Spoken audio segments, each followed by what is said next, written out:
Bienvenidos adentro de mi propia mente. Esta es la segunda historia del día, basada en el enigmático robo sacrílego ocurrido en el Quito colonial, un suceso del que jamás se supo con certeza quién fue el culpable.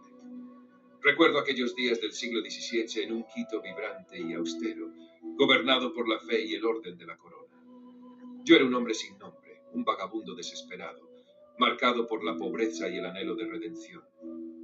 Vestía un jubón raído, calzones gastados y botas de cuero endurecido por interminables caminos polvorientos. La miseria me empujaba a extremos y aquella noche, en medio de la penumbra, decidí que mi destino cambiaría para siempre. La iglesia del monasterio de Santa Clara se erguía majestuosa en el centro, un templo de piedra y adobe que contaba historias de devoción a través de sus relieves tallados y vitrales que derramaban luz en destellos casi místicos. Sus altos campanarios se alzaban como guardianes del cielo, y su fachada, trabajada con esmero, reflejaba la grandeza de una fe inquebrantable. Aquella tarde, mientras el crepúsculo teñía de naranja las piedras y las sombras se alargaban sobre las calles empedradas, mi corazón se llenó de una mezcla de desesperación y determinación. Impulsado por la necesidad y la ambición, me adentré en las oscuras callejuelas, donde la luna era mi única cómplice. Llegué hasta la gran puerta de madera de la iglesia, adornada con intrincados detalles de hierro forjado y símbolos sagrados. Tras confirmar que nadie me observaba, forcé la entrada.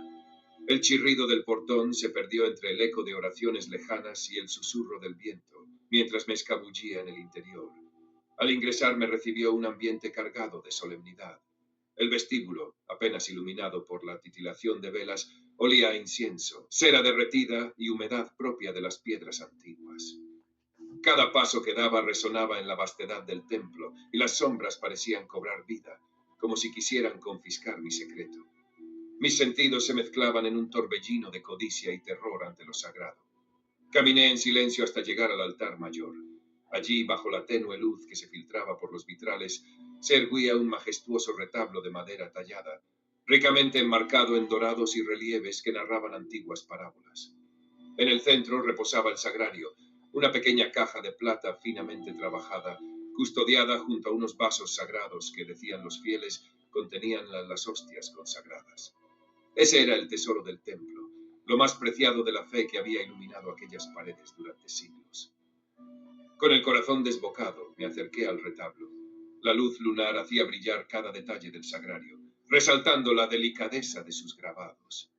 Mi mano, temblorosa por la tensión, se extendió para tomar aquel objeto prohibido. Por un instante, la duda se asomó en mi mente, recordándome las antiguas advertencias sobre maldiciones y castigos divinos. Sin embargo, la desesperación y la hambre superaron cualquier temor. Con un rápido movimiento agarré el sagrario y uno de los vasos, escondiéndolos cuidadosamente en un compartimento improvisado de mi desgastado jubón. El silencio del templo se volvió aún más denso mientras avanzaba por un oscuro pasillo lateral. Cada paso resonaba como un eco de mi culpa, y las imágenes sagradas que decoraban los altares menores parecían juzgarme en silencio. La magnificencia del lugar que tantos corazones había inspirado se transformaba en el escenario de mi crimen, y la luz de cada vela me recordaba lo que estaba a punto de perder. Finalmente, con mi botín asegurado, me dirigí hacia la puerta trasera del templo, aquella salida discreta utilizada en ocasiones por el clero.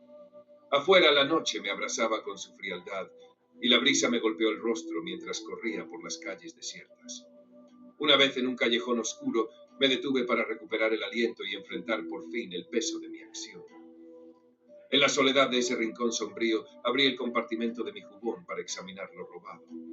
Ante mis ojos, el sagrario resplandecía con un brillo casi sobrenatural, y los vasos decorados con intrincados grabados parecían emitir una luz propia, testigos mudos de la devoción que habían sido profanados. Fue en ese instante cuando una punzada de culpa atravesó mi alma. El remordimiento se hizo insoportable.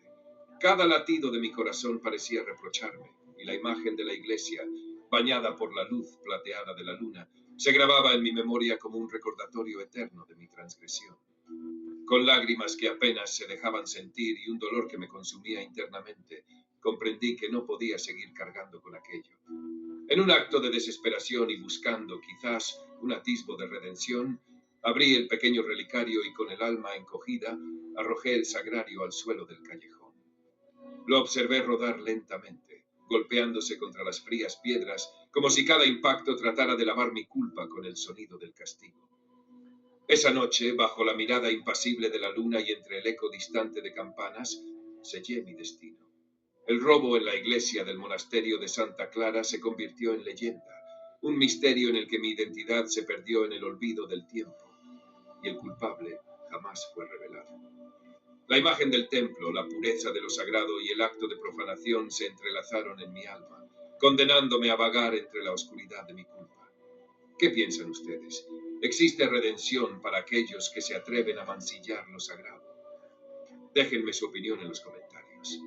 Esta es mi historia, la de un hombre que en el Quito colonial desafió lo divino y cuyo eco aún resuena en las leyendas de la ciudad.